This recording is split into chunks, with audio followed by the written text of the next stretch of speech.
Kecewa ke? Gomo kena tangkap tak sampai 24 jam bebas. Kecewa? Kecewa lah kalau buat benda ikut emosi, ikut semangat berkumpulan. Otak tak pakai. Buku tak baca. Faham? Sebab itulah korang punya report, sampai berbelas-belas report, semuanya tak jalan. Faham? Kau ingat influencer-influencer ni, dia orang tak baca buku ke? Tak tengok undang-undang ke? Tengok. Sebab itulah kita orang tahu apa kita orang buat. Yang tak tahu tu korang. Ikut-ikut semangat berkumpulan. Otak tak ada. So, mana yang dah kecewa tu pergilah. Bawa-bawa diri, pujuk diri kat bawah pokok toge ke, pokok pisang ke apa ke. Macam orang bodoh ke.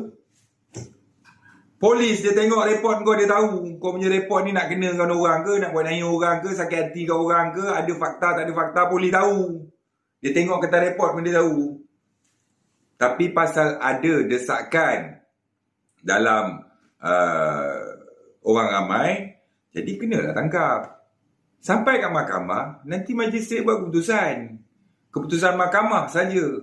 Orang awam tak boleh pertikaikan. Faham? Kalau pertikaikan keputusan mahkamah, dikira menghina institusi kehakiman. Tak ada denda tau. Hukuman dia penjara. Faham? Okey.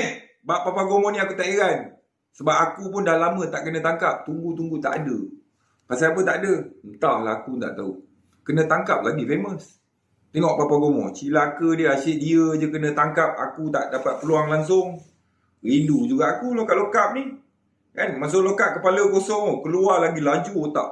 Lagi kuat membantai kau. Bukan macam muka korang. Sembang ring lah, sembang jom bertumbuk lah, apalah, semua nak bantai jebat lah, apalah semua. Dengar polis takut. Macam orang tak baca buku.